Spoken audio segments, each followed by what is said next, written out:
নমস্কার, জ্ঞান সঙ্গমে সবাইকে স্বাগত। আজকে নলেজ পয়েন্টে গুরুজি বলছেন জীবন একটি যুদ্ধ। গুরুজি বলছেন চিকিৎসকেরা রোগের বিরুদ্ধে লড়াই করছেন, আইনজীবীরা অবিচারের বিরুদ্ধে লড়াই করছেন, আর শিক্ষকেরা অজ্ঞতার বিরুদ্ধে লড়াই করছেন।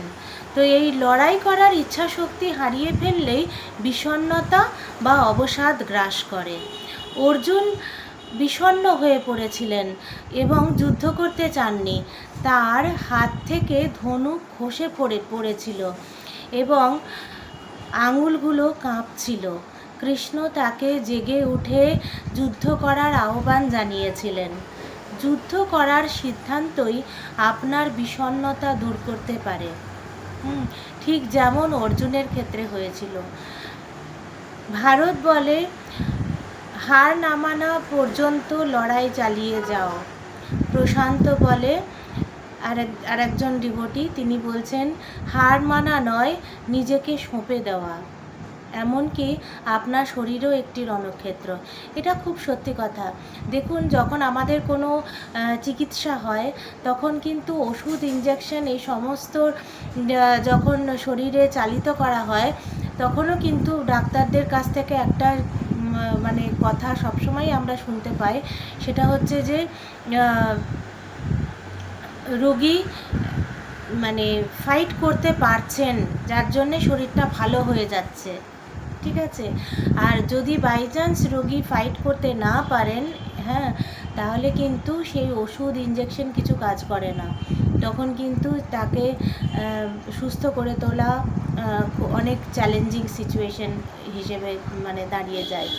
তো সেটাই বলছেন যে জীবনটা কিন্তু একটা যুদ্ধ, এবং এই লড়াই করার ইচ্ছা শক্তি হারিয়ে ফেললেই কিন্তু বিষণ্ণতা আসে।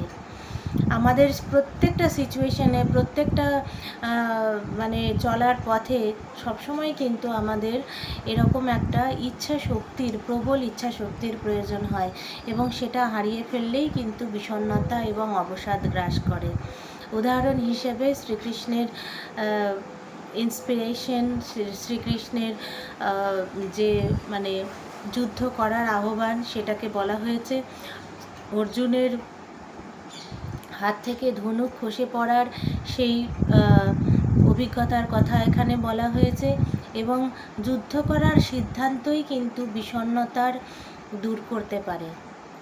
আমরা মনে কষ্ট পেয়ে ঘরে বসে থাকি এবং কান্নাকাটি করি, সেটা করার থেকে এই যে প্রতিবাদ করা এবং সঠিক জিনিসটা জন্য লড়াই করা, তো লড়াইয়ের তো অনেক ধরনের পথ হতে পারে, নিশ্চয়ই ভালো পথে লড়াই করার কথা এখানে বলা হচ্ছে।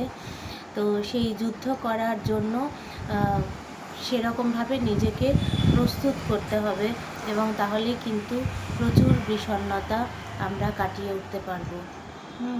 এবং শরীরও কিন্তু একটি রণক্ষেত্র, সেটাই এখানে বলা হচ্ছে। সবাই ভালো থাকবেন, সুস্থ থাকবেন। দেখা হচ্ছে পরবর্তী এপিসোডে। নমস্কার।